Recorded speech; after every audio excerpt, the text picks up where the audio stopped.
Welcome to Vacation Station, hosted by Lisa and Nancy, editors of BigBlendMagazines.com.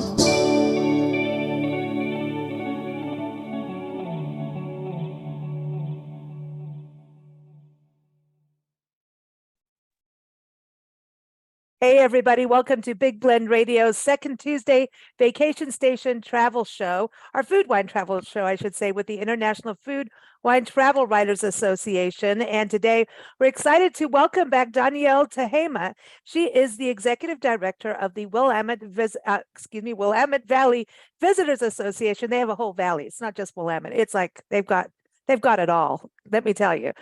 She's joining us to talk about some of the tourism awards that they've had, or it's also, well, I'm going to say, Dawnielle, it is not necessarily an award, right?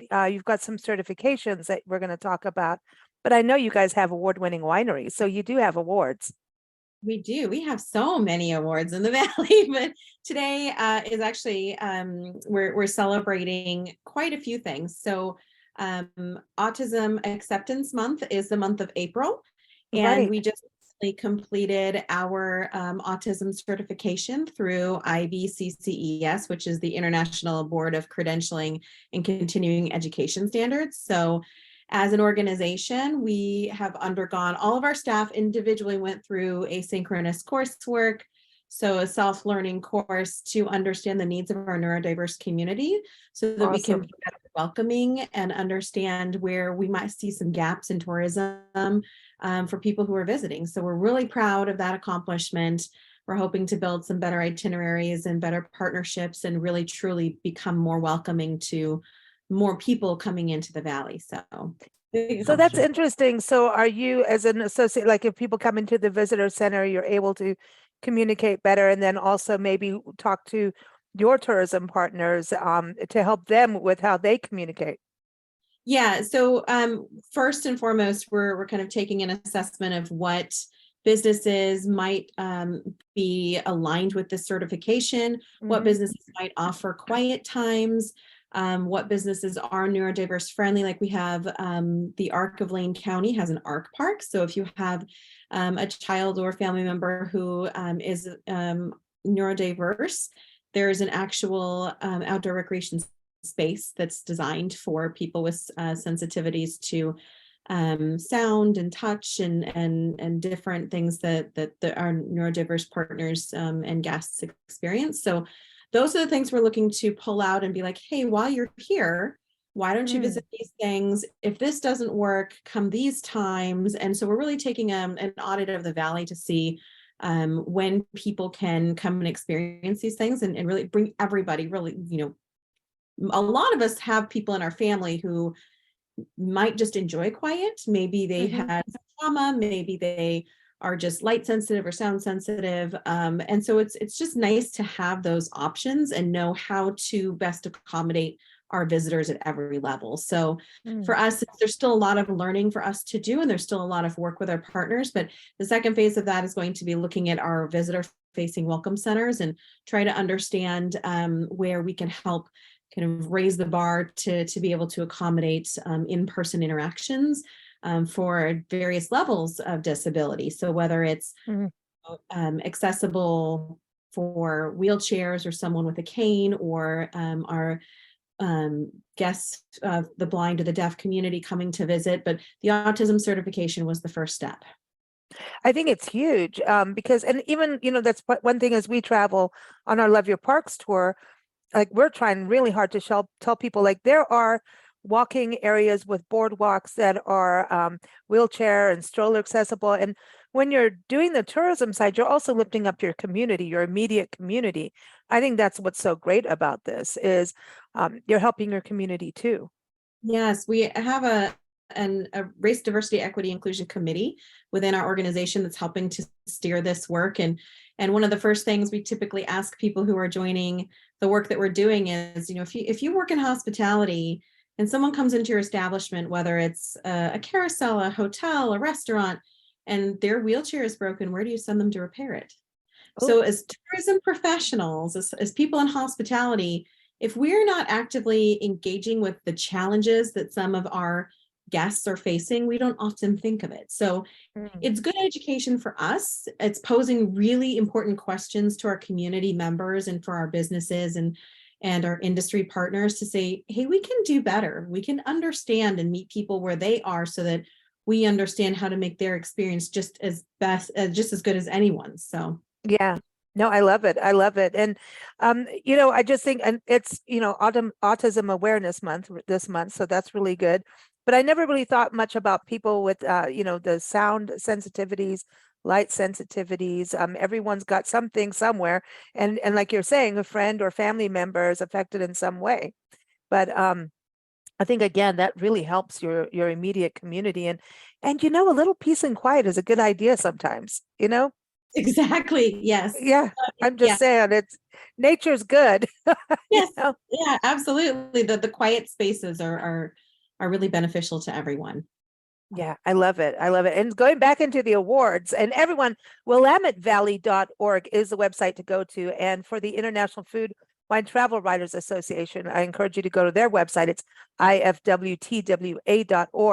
One thing we want to talk about too is wine. Next month is Wine Month in Oregon. The whole state gets together, right, and celebrates wine. Do we get to go in a barrel and stomp grapes, or what's going on? There Or are do we places just get around to the valley. go tasting? Yeah, I mean, Willamette Valley is world famous. Yeah, so we were recently named one of Time Magazine's 50 greatest places. So we're really See, I knew it. I knew it. See, I knew these awards were coming out. the valley is just known around the world for award-winning wines, and especially the Pinot Noir. But we've got some great Chardonnays, some Pinot Gris. We're home to over 700 wineries. So the state is really forward moving. We're only the second location in the nation to receive the PGI status, the European Union. So meaning second only to Napa. If you see Willamette Valley on a label now, that means 100% of the grapes had to come from this region that are in that bottle. So that's really exciting for our wine partners, and we love to talk about it and highlight that. We have a lot of wineries that are salmon safe, live certified, sustainably grown. We have biodynamic wineries. We're actually home to the largest biodynamic winery in the country, as well as the very first biodynamic winery in the Pacific Northwest. So very proud of those partners. That is, if it's biodynamic, that is going to the absolute nth degree, right? Of working with nature, even the stars, the moon, the whole thing. And so that's like taking organic, because even getting certified organic that's a big process. I mean, I have a friend who's a farmer, and she's grow lettuce and strawberries and everything in California. She says, if a coyote pees in your farm, you have to like corner off the pea. I'm like, what do you mean? She's like, you have to corner it off and put cones up. And it's like, but I'm like, but that's natural stuff. She goes, nope, we have to corner it off. So, I mean, now I'm thinking biodynamic, like they really have to corner things off.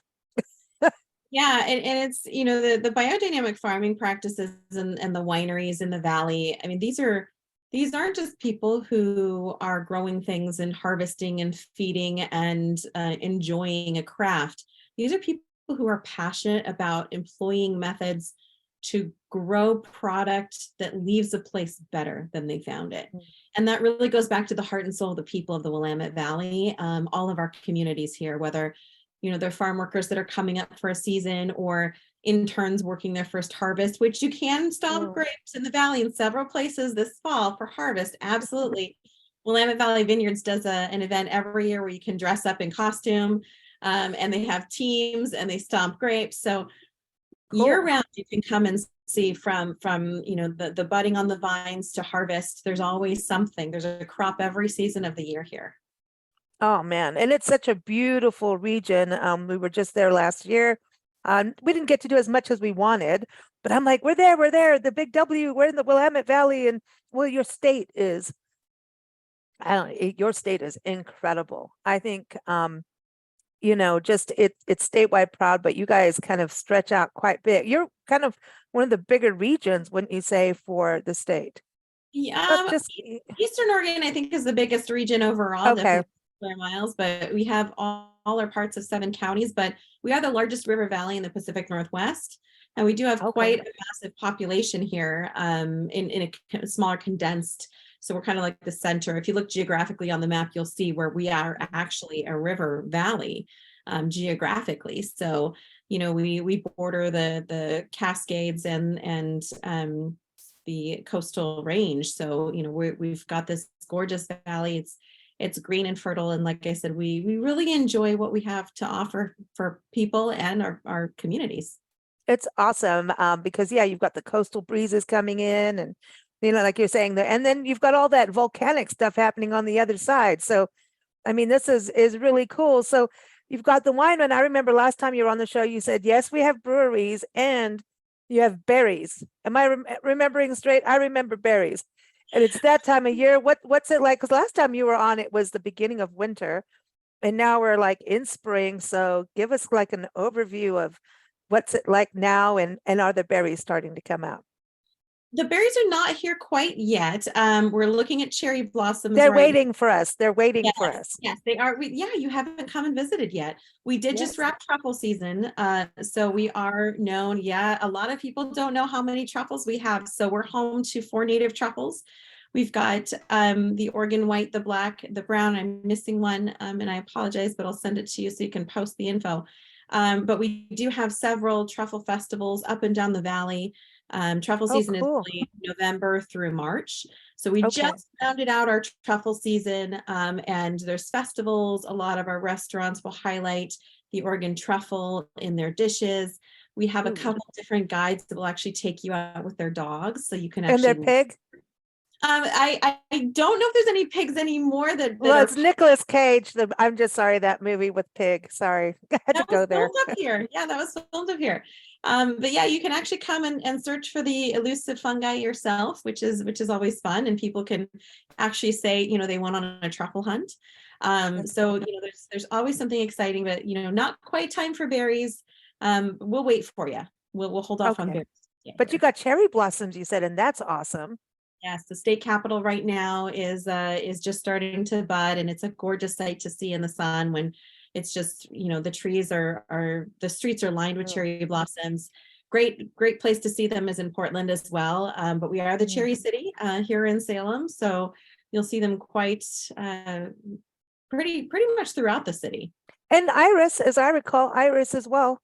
Oh yes, and we have a couple great iris producers and iris fields here in the valley. So Shriners is one of my favorite iris gardens here, and they sell the cut iris. They ship iris bulbs all over the US, and they've got some amazing bearded iris and some fragrant ones, some of the really old ones I remember as a kid from my grandma's garden. But I've got quite a few iris in my front yard. That's and they're easy to grow, Yeah, tulips though, the tulip festival is upon us soon. So we do have the Wooden Shoe Tulip Festival is coming up pretty quickly. And that is, it's a great festival to go and see. It's ticketed now, so it's never really overcrowded. You can walk through the fields of color, mountains in the background. It's absolutely stunning. It's a great time to visit, to, pick some of your own tulips and get the photos, take home some bulbs so you can plant next year. It's a lot of fun to be had. And so how is your water this year for the rivers and everything? Because I know California got so much rain. Did you guys get any of that too? Yes, we were still, it's a very cold spring. That's why we haven't quite seen a lot of the blossoms come on fully yet, but we're seeing a lot of really good water levels. So there's always a fear for, wildfires, and that's why we promote a lot of responsible outdoor recreation and making sure that the people are packing in, packing out, and taking care when camping. But water should be, close to regular normal levels for late spring into summer. Of course, we work closely with our land managers to monitor that, and put out notices on our site for. That's cool. And one thing I wanted to touch on, I know last time you educated us about regenerative tourism. I don't even think I could pronounce it then. Now I can. I got it. But you were talking about that. It's like really there's transformational travel, there's volunteering, but this is like, it's like changing and doing a little bit more. And I was reading that one of the organizations, one of your tourism partners, has a program where trees are being planted. Do you want to tell us a little bit about that? Because I think it's a really good example of what regenerative tourism is for us as travelers to know and those in the industry. Yeah, so regenerative tourism, for as an easy definition, a lot of people are familiar with sustainable travel, and sustainable is really net zero, whereas regenerative travel is net positive. So if you think of leaving a place better than you found it, that's regenerative travel or regenerative tourism. And we did just wrap our program that was launched in 2021. So we have a white paper that's really acting as a guide to how our stakeholders and our community want us to work toward making sure that the Valley is prosperous and protected for years to come. And one of those partners in the regenerative tourism program was Tracy Sunflower. And she has the West Fir Lodge and Mountain Market in West Fir, Oregon, so in the southern part of the Valley. And they've actually created a practice where they work all aspects of regenerative travel into their property. So they've got a historic property that they have a B&B. It's right across from the Office Covered Bridge. So we have a lot of covered bridges in the region too. Oh, we love your covered bridges. They're awesome. I love them. Tracy and her husband do guided outings that help connect hikers and paddlers and snowshoers with the wider Willamette National Forests, and really help to deepen their relationship and understanding of outdoor spaces. They also plant a tree for every overnight stay. So they've planted over 500 trees in the surrounding forests to date. And they're just a really strong partner. We're really happy to have them in the South Valley, really nurturing that connection with people and place and community forests. And trees, I mean, how regenerative can you get? You know, that is awesome to replant trees. And I mean, that's one thing we know that can really help in regards to climate change is to plant more trees, especially in places that need them. You know what I mean? And I know you're forested, very forested, and Willamette, you've got your own forest, but there's a lot of neighborhoods that need trees too. So I just love that. To me, I don't plant it everywhere. We want more. Yeah. You know? I do want to mention that another aspect of regenerative travel is really looking at what the community needs are. So just want to make sure, because I know your listeners come from everywhere. Sometimes it's not necessarily the tree that's the most beneficial. Sometimes it's river maintenance and river cleanup. Okay. So are you reaching out when you travel? Are you connecting with the community to see where their highest need is? And maybe it is after a flood, maybe they do need some repair and rehabilitation or some trail maintenance. Sometimes it's fun. It's a lot of work to go out sometimes and help maintain a trailhead, but you feel really good after the fact of leaving it better than you found it. Or we had an itinerary last season that we worked with a different guide who did some invasive English ivy removal from our oak grove, our oak forests. So there's a lot of oak restoration from an endangered oak in the valley. And English ivy will go up those trunks and really choke out those endangered oaks. So this guide, First Nature Tours out of Portland, they did a regenerative itinerary. They stayed in Independence, Oregon, had a great paddle, a winery tour and tasting, of course, and got to get their hands dirty cleaning and removing some invasive species. So those are things that, you know, outside of just planting a tree, you can help forests be healthy. You can make sure that people have a path so they're not going off trail and they have somewhere safe to recreate. And really the message there is to connect with wherever you're going and make sure that you're giving back in a good way that the community can see benefit to for years to come. And that helps you as a traveler to go back. You know, when you talked about wildfires, the one thing is having these trees being healthy. The healthier they are, you know, less invasive species, the better chance they have for survival in a wildfire. You know, the wildfires are a little hotter than they used to be. So you know, it's like we have to do whatever we can to help, you know, Mother Nature with that. So I really appreciate that you're having these programs in place. And when you're out doing these kinds of things, you make friends. And I feel like you have a better connection to the area. It's like, hey, where do you go for lunch? Or, you know what I mean? You get to know the real local side of it. So whenever you see the news and they're like, oh, this and this is happening in this area, you go, I know that place. I know how those people feel. I was kind of a local for a little bit because I did something for a community, you know? Yes, there's a saying that, and I don't know whose quote this is, but something that I raised my two kids on is, you know, when you go somewhere, you leave a little piece of your heart and you take something back with you. And really that's the nature of what we do. It's ingrained in everyone who lives in the valley, everyone who cares about these communities is we want to teach you when you come, whether it's about the biodynamic wines and the process of harvest and fermentation and bottling to learning about our forests and our wildlife and our pollinators and how important those little bees are to the entire Yay. valley, the biodiversity. So it's a great place to be. What about the history of your area? Because when you said Independence, I do believe that is on the Chief Joseph Trail. It's the Chief Joseph, the Nez Perce tribe, when they were escaping the cavalry. And there's a trail ride that our friend does, and it's a 13-year progressive trail ride that you only do Appaloosa horses. And so, because that's what Chief Joseph rode and the Nez Perce. And so it was their escape route. And so they do this every single year. They go, through the forest. So I think they come through your area, I do believe. And there's a National Historic Trail and it's part of the forests and Montana, Idaho, and Oregon, and maybe somewhere else.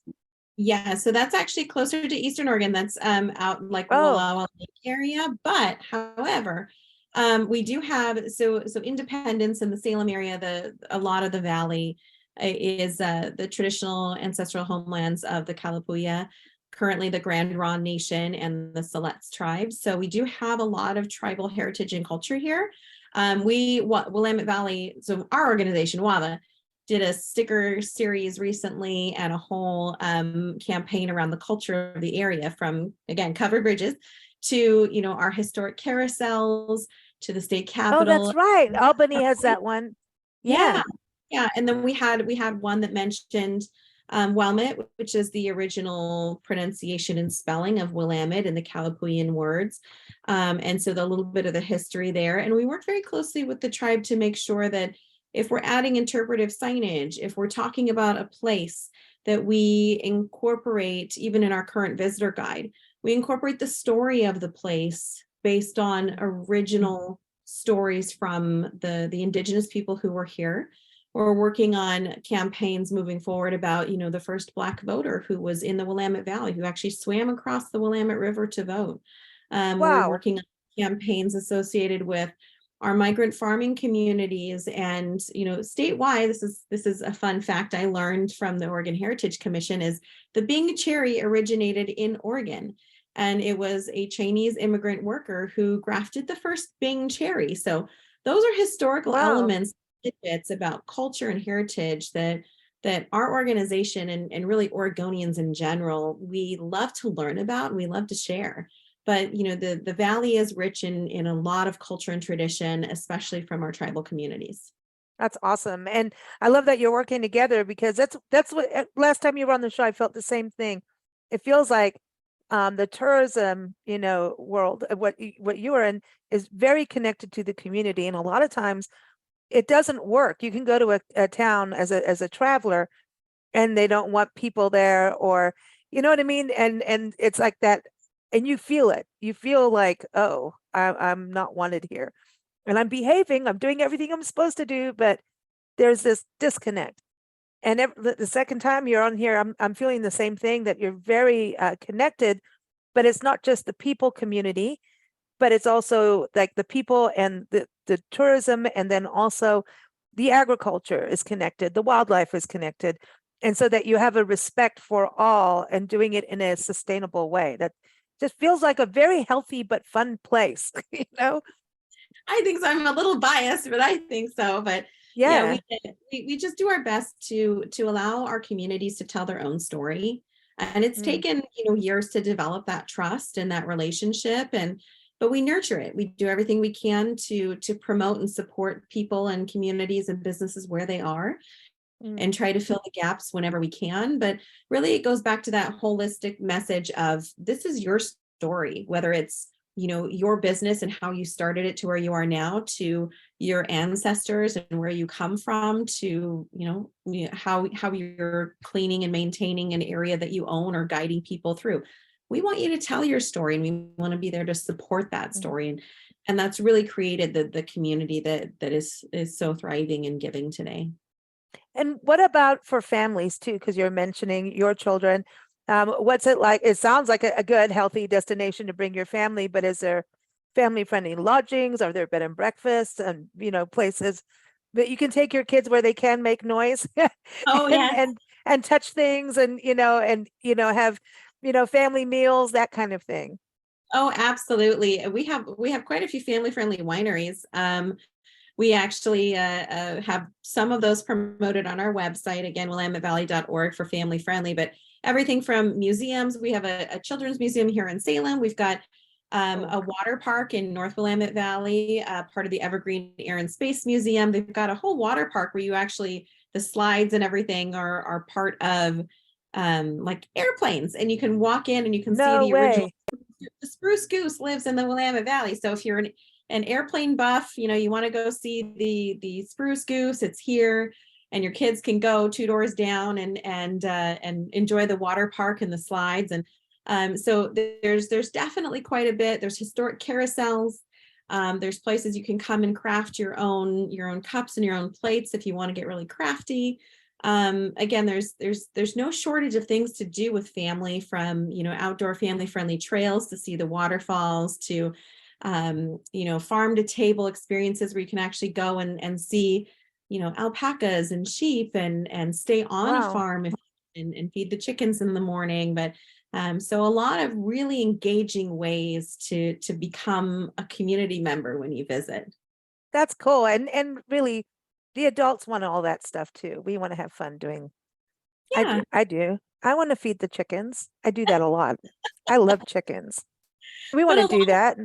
Yeah, and when people visit from big cities, it's like we sometimes, being a resident of the valley, we forget how amazing it is, how awesome it is to be a child and realize, like, this is a farm. This is where it comes from, or this is where a chicken lays its egg. This is where eggs come from, and to be part of that experience.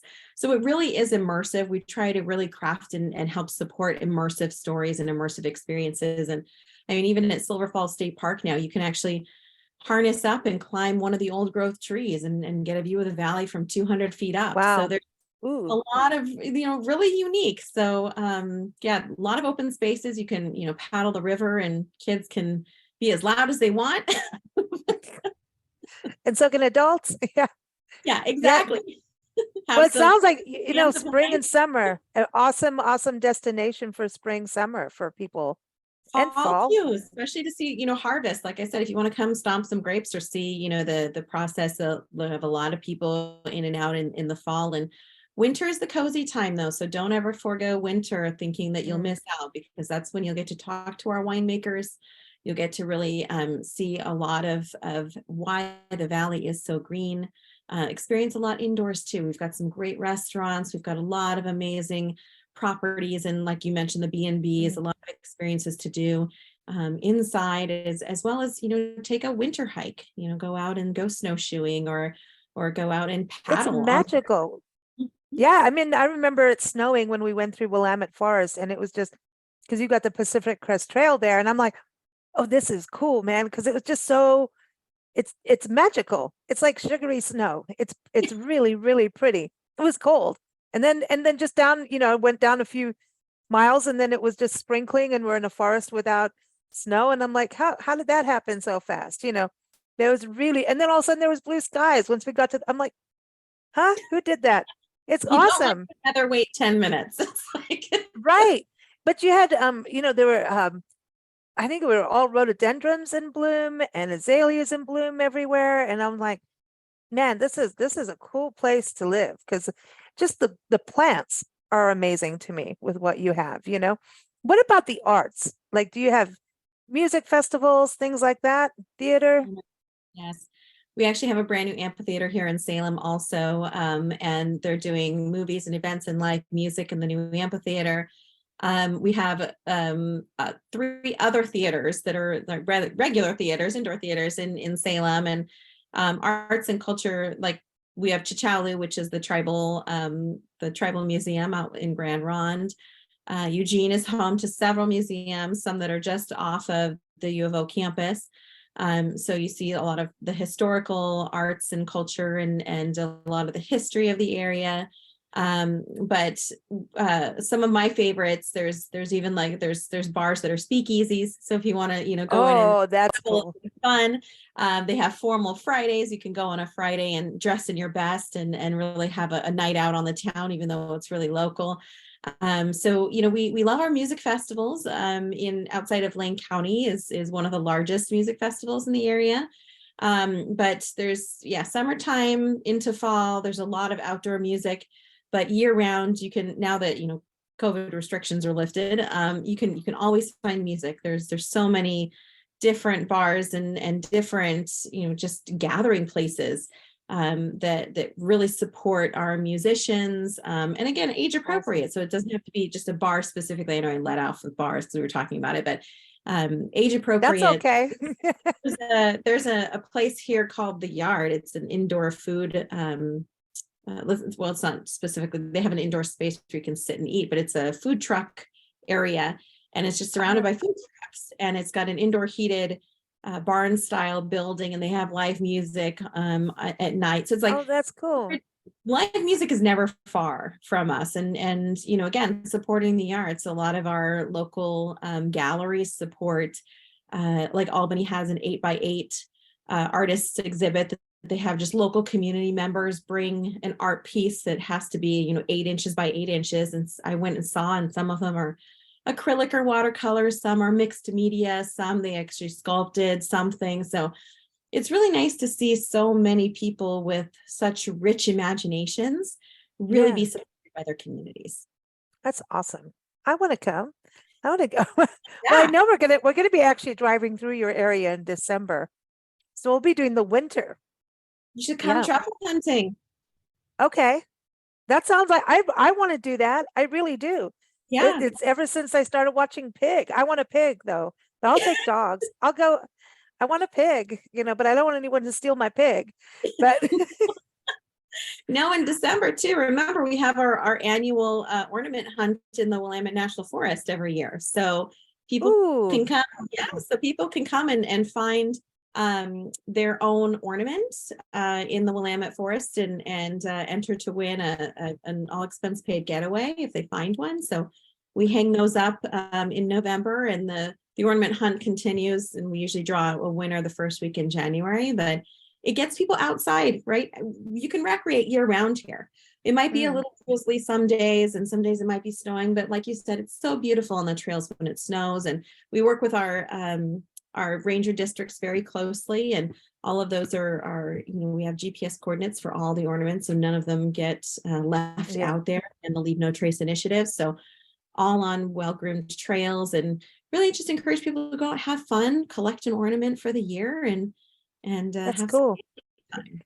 No, I love that. In the snow wise too. I mean, it's really about just having the right clothes. I mean, we just came out of Wisconsin, like big snow, like you couldn't get out for 3 days. Like we arrived and then we were shut-ins, and we said, but we didn't get our wine yet. Like that's rude. Like, so just make sure you have wine, and you've got no problem having, wine at your doorstep in, Willamette Valley. So you'll be fine.